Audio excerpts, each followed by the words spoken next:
Hello and welcome to a mindful moment. How are you doing, Melissa? Hello, Teresa. I am pretty good today. Today's a good day. It's a beautiful day today. So It is beautiful. Yeah. that always helps my mood, when it's Fall has arrived. yeah, it's a little nippy in the mornings, but Yeah. otherwise it's good. And what would life be if we didn't complain about something, right? Right. Um, Don't worry, it'll be summer again next week. exactly. Well, every year we think of gratitude around the United States, at least at this time of year, because of the U.S. holiday, Thanksgiving. But being thankful for a day, which I mean, I'm really happy everybody does it. It's a nice gesture to do, but that's not a practice, right? And so I really wanted to talk about an actual gratitude practice, which is a mindful practice today. So a mindful practice of gratitude, it's a way of life. It's not something you do once a year. It's not a ritual. It's you start learning it and practicing it, and it becomes just part of who you are. It's a very, I don't know how well known this is, but it's an evidence-based practice. It's been widely studied. So I thought we could talk today about, of course, I want everyone to be thankful on Thanksgiving, but I want to really talk about learning how to be a grateful person, like as part of who you are today. hmm Yeah, it's interesting. I do use gratefulness a lot. I don't do a journal as far as, writing three things I'm grateful for every day, but I do quantify a lot. Like something bad will happen, and then I'll go, well, but I'm grateful for this. So, I don't know if that's a healthy practice or not, but I do that every time there's something that happens where I'm like, that was terrible. I always try to find something that I can be grateful for, so I don't focus too much on the bad thing. Well, there is science behind that, which we can talk about. Gratitude as a science has actually been studied for about 2 decades. So there is a lot of information out there for us. Psychology and studies of the mind didn't move much for the first however many Yeah. hundreds of years, right? And then all of a sudden it started slowly and then it kind of took off. But gratitude itself, about 20 years of good solid data. I'm sure there were some studies before that, but that's also kind of when the whole mindfulness study field exploded too, because we started to learn more about the human brain and how the mind works. Mm-hmm. And gratitude can contribute substantially to our individual well-being, which this is some of this is pretty amazing to me for such a simple practice. This is to me, one of the simplest practices there are. But I do want to kind of just point out it's it really works on two levels, sort of like the foundation of this of how gratitude works. So one is affirming goodness. Human beings have a negativity bias, so we're always focused on the negative, focused on the barriers, focused on the challenges and the problems. And this speaks back to what you started with, Melissa. When you practice gratitude, what you are doing is you are redirecting the mind to basically reteach it. Focus on the good, right? Mm-hmm. Don't just focus on the bad. Now, having said that, we don't ignore negativity. This isn't about, oh, Yeah. everything's just wonderful all the time. We, just like you said, something happens that you did not like. You acknowledge it, right? It happened. You know what happened. But then you immediately look for something to be grateful for. And so what that's doing, again, it is helping your brain learn to focus more on what's positive, or affirming goodness in yourself or in the world. But the second one is recognizing that the source of the goodness, the source of your gratitude, whatever it is, the gift, is coming from outside you. Mm. So whether it's another person, whether it's a higher power, whether it's nature, whatever you believe in, but you are constantly affirming that you are being sort of blessed by something, Mm-hmm. right? For the good things that are in your life. The world is bigger than you, basically. Yeah, Yeah. exactly. And so all in all, gratitude actually, they know from studies, just it actually makes us feel more satisfied with life, period. Just practicing gratitude. And it boosts our self-esteem. So it's almost like a self-fulfilling prophecy. Your brain starts to learn to look for positive things all the time. In return, you start to feel better about things all the time, right? Then you feel like you're a good part of the things that are happening that are good in life. So it's just this sort of a lovely upward spiral when you Yeah. practice gratitude. It can also really improve your mental health. And so I read some of the studies, and they were pretty interesting. In one of the scenarios that they use, they have people, and they've done it with, which I really find fascinating, teenagers through adults, and it's the Mm. same result. But in one case, all they did was they had the participants, they always have a control group, that does something else, but the mindfulness participants, um, they had them write a thank you letter once a week for 3 weeks. Mm. Write a letter to someone talking about how grateful you are for that person. And they found that just that not only immediately improved their mental health, but it lasted. So, like Mm. when they follow up 6 weeks later, those people still felt better and self reported that they felt happier. Yeah. That's 3 letters. Can you Mm. imagine like if you wrote one a week, No. right? And I'm now thinking I need my son to do this, because stop focusing on the stuff that you're irritated with, and start focusing on Exactly. something that you can be grateful for. Yeah. Yeah. They did a lot of studies with teenagers, I discovered as I was reading through these Mm. studies. So some of these practices, just for anyone who doesn't know, and you mentioned one with the three, writing down 3 things, but there's a general practice called 3 good things. Hmm. So you can do it a couple of ways. One is you can, at the end of every day, simply identify 3 things that went well during the day. I saw an old colleague. I finished my project early. It doesn't have to be anything big. Again, you're training your brain to look for instead. Like, what do we do at the end of the day? Oh, it was terrible today. Yeah. We Oh, think of like, I don't want to work tomorrow. I don't want to do this. Yeah. And yeah, then you go to bed dreading the next day because, yeah. yeah, exactly. But with this practice, you not only identify the 3 things that went well, but you look for the cause. Why did Mm-hmm. it go well? Mm-hmm. So you're really reaffirming, again, retraining the brain to really go a little deeper. Wow, not only did this go well for me, but now maybe you're identifying the source. Who helped you get that thing, whatever it Yeah. was? Yeah. Who supported you for that? So And now you're you have another thing to be grateful for. exactly, Yeah. exactly. And then the one that we practice all the time, and again, the studies are just fascinating to me that this works. And whether you keep a gratitude journal or a gratitude jar or whatever it is, you mentioned that that's not resonating for you right now. It's funny because I'm going to go back to journaling, a Mm. gratitude journal. And that's because, and probably because of just what's happening in the world today, I am noticing my negativity bias keeps popping up. And Yeah. so an easy way to fix that is just gratitude journal. But the way it works, the way this particular practice works, and you can pick first thing in the morning or maybe it's the last thing at night, but you pick 3 things you're grateful for. So it can be you were able to breathe the air today. You enjoyed your glass of water. It doesn't have to again be big, but the trick to this one is you pick 3 different things every day. Mm-hmm. And so, what that does on a subliminal level is you get the brain's attention and it starts looking automatically for more things for you to be grateful for. So, in Mm-hmm. other words, again, you're redirecting your brain to operate differently. So, instead of zeroing in first on the negative, it's like, oh, I got to have 3 things by the end of today. She's going to ask.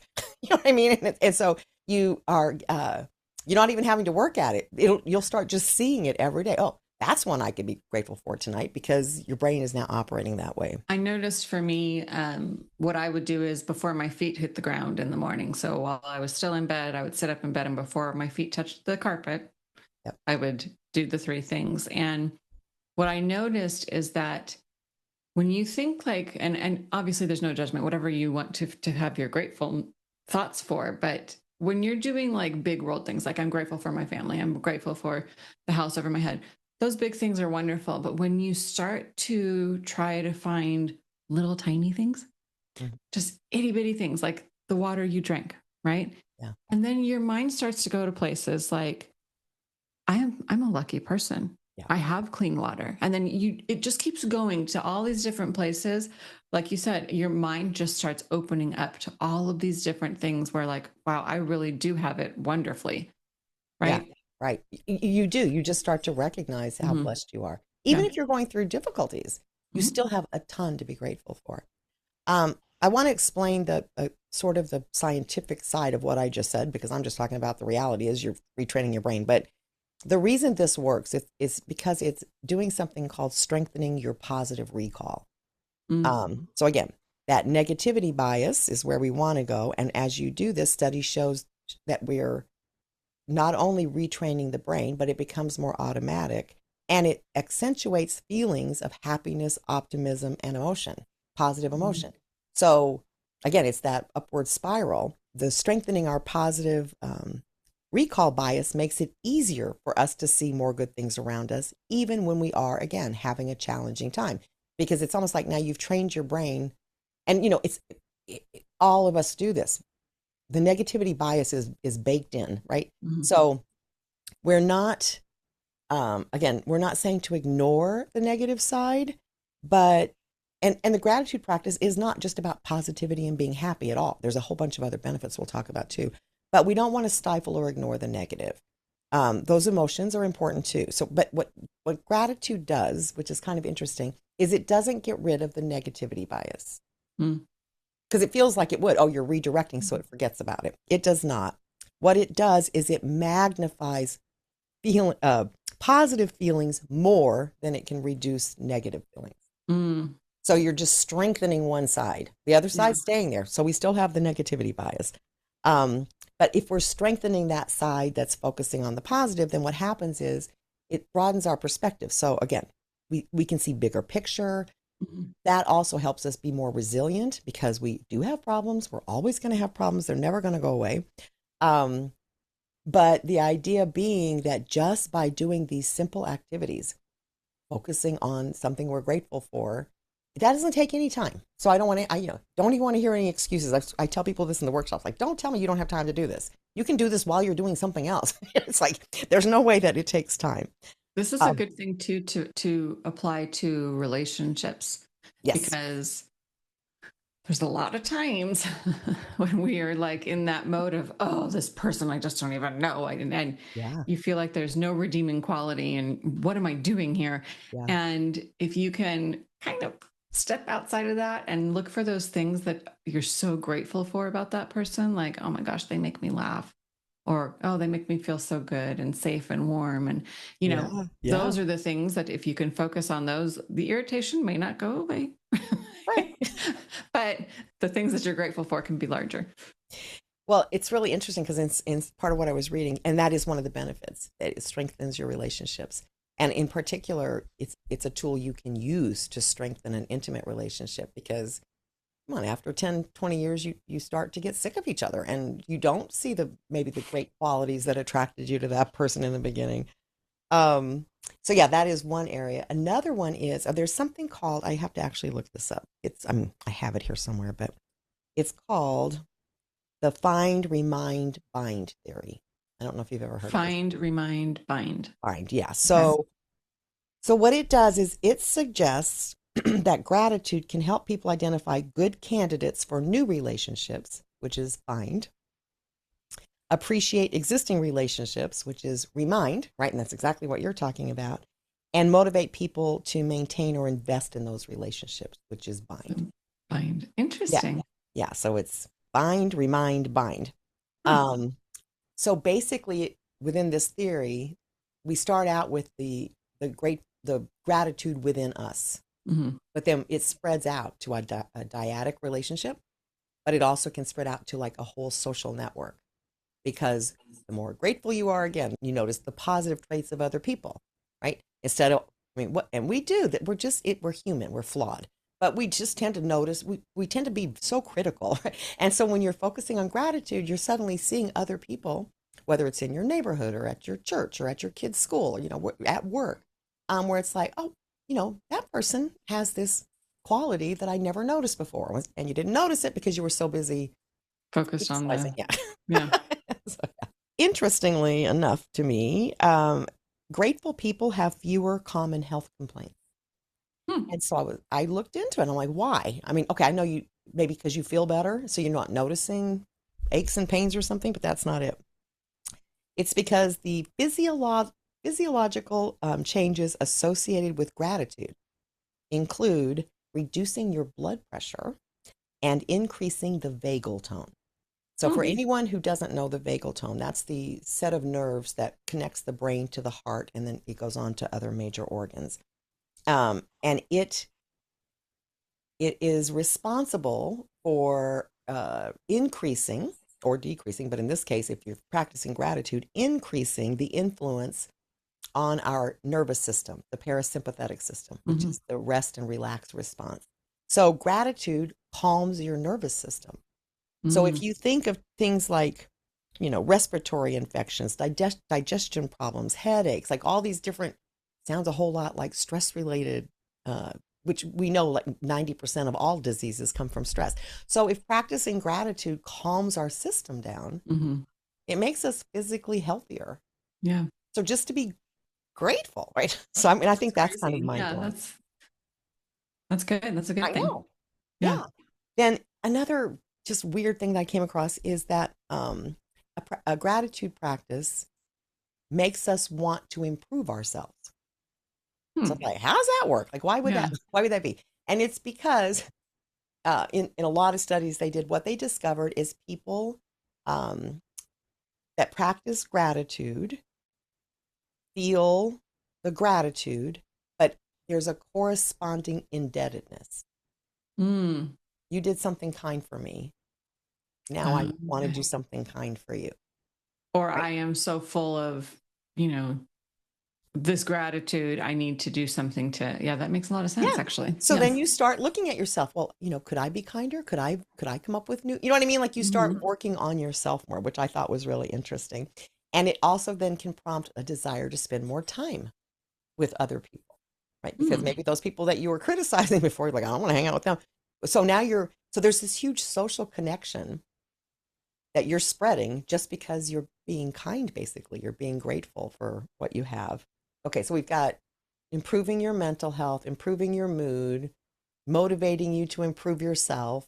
Another one is they're not even sure, I don't think yet, why this works. But for some reason, people that practice gratitude on a regular basis, they tend to start making better food choices. They start eating healthier because for some reason there's a connection in there. Maybe it's because you're thinking, I don't know, positive thoughts, but um, that people start to change their eating habits based on nutrition. And Hmm. I'm thinking maybe it's because so much of our bad eating is because we feel bad That's true. emotionally. It's so emotionally charged. Yeah. Yeah, they're not quite sure what the connection is, but there's a definite trend of when they're studying people and over the long haul, what happens. And one of them is they start making better food specifically. I mean, in general, they tend to be aware of their health, but they actually start choosing different foods based on nutrition. And so I think it has to have something to do with you're not I would, emotionally eating. yeah, I would venture to say too that I think when you do practice gratitude, you tend to feel more, I don't know what the word is, more whole as a human. And I think that your health ties into the wholeness of being a Yeah, human and yeah, treating your body well. And so that could have something to do with it too. yeah. It's just Mhm. fascinating that you can correct Fix everything. a lot of things. Yeah, just by practicing All we need gratitude. is gratitude. Now, yeah. It's a good base though, good Yeah. foundation for Yeah. really shifting your life.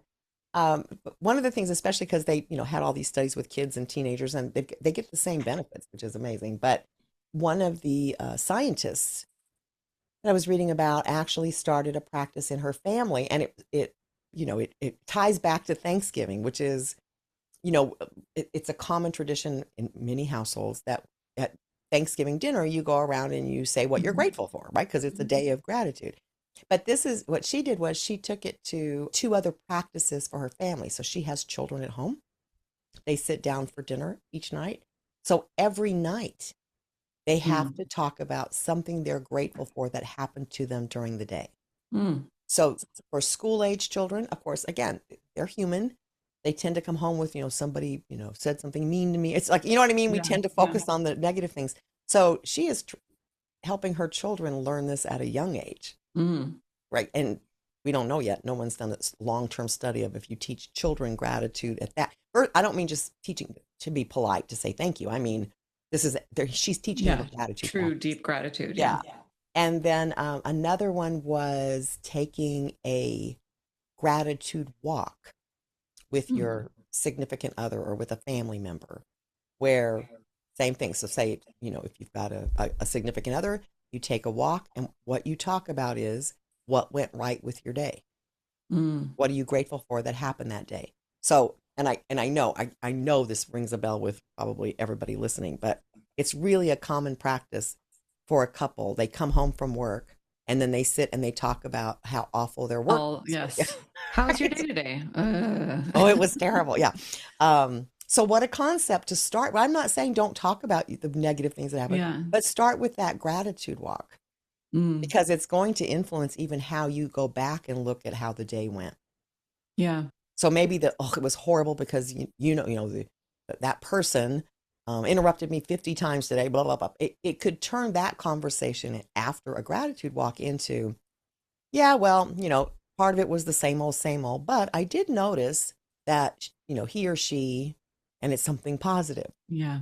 If you do that, again, now you're going back to the social improvements Hmm. that you can make through the practice of Well, and gratitude. it's interesting because at least in our household, when like we do start to have the conversations about "Ugh, what happened today, um, if we do switch to something positive, then you almost feel like "Ugh, I don't want to talk about the negative. Like it feels yuck. Like Yeah. it's just not something you even want to get back to because now your energy has shifted and it's not worth it to get back into the muck. Yeah. Well, and Yeah. I think the real motivator for that is when you start out talking about what you're grateful for, it changes your perspective. Hmm. So the thing that you thought was awful now is like not a big deal Yeah, it's compared not a to, big deal. Yeah. right? Yeah. So you're shifting sort of that perspective, and I think Hmm. that's Hmm. important too. Um, so evidently, if you have teenagers and they tend to go through grumpy periods or negative periods, this again, great practice to teach your teenager. And again, whether probably most teenagers, especially not males, are going to want to journal, but you can do several things. You can have some kind of a ritual where you talk about, tell me three good things that happened today. Or you don't have to even say three. You can say what else till they get to three. You don't Hmm. even have to tell them. Don't make it like an assignment. Um, a gratitude jar. I used a gratitude jar for longer than I journaled actually because it was just a big mason jar. I put a pen in it and a little pad of paper. And then every day I would write down on three separate little pieces of paper, fold them up and put them in the jar. That is a great practice for when you hit a really difficult stretch Hmm. because maybe you're struggling to come up with what you're grateful for. Yeah. You reach in the jar, depending on how long you've been putting them in there. There's hundreds of things you're grateful for. You pull it out and you read something. You're like, I'm still grateful for that. You know what I mean? So it's kind of like I don't know, lifeboat if I you're. think that would be a great exercise for a family. If you Hmm. have the gratitude jar, I might even try this, that set it out on the kitchen counter and everybody once a day, even if it's just one thing, stick something in there. And then maybe at the end of the week, read them all together at dinner, have dinner together as a family and Yeah, read what you were grateful for your week. And yeah, that could be a great idea. yeah. Yeah, I think, especially in today's times, because we Mhm. are facing so much Yeah. negative noise, that if we can really do these simple activities, simple thoughts, simple processes that start shifting our brain to support us in feeling Yeah. better, it can only be a benefit. I mean, and it may be a benefit way beyond helping ourselves, be helping a lot of other people as it spreads. So I encourage you, maybe this Thanksgiving, that could be a new ritual. Start a real gratitude practice, and then carry it every day of the year till next year. Maybe that's another activity for Thanksgiving. You can look back next Thanksgiving and say, wow, look at the difference in how we all feel from this full year of gratitude. Something Yeah. like that. That would be great. And I think too, even if you feel kind of silly, like with the kids and stuff and a jar and all of that, I think that just the shift in energy and mood will make the feeling silly part about it go away pretty quickly. So yeah, Yeah, I'm going to try some new things for sure this week. This has kind of inspired me to do that. So good. I wish everyone happy holidays. I know we're launching into the big holiday season. Um, don't let it get you crazy. Let's stay mindful, stay focused. Start out with a beautiful holiday of Thanksgiving where we all of us are thinking about gratitude, and then you can carry it forward through the entire holiday season and maybe feel less stressed. Thank you very much, and I hope to see you in the next episode. thank you, everyone. And I do want to say that Teresa and I, while we do say thank you every week, We are very grateful for all of you for sticking with us for the past, goodness, what, 5 years? So we're very grateful for you. So thank you very much. And we will see you next week. Bye-bye. This podcast is part of the Airwave Media Podcast Network. Visit airwavemedia.com to listen and subscribe to other great shows. Visit our website, amindfulmoment.com, to access podcasts, scripts, and reading recommendations. A Mindful Moment is hosted by Teresa McKee and Melissa Sims. This podcast is produced by Work to Live Productions. Thank you for tuning in.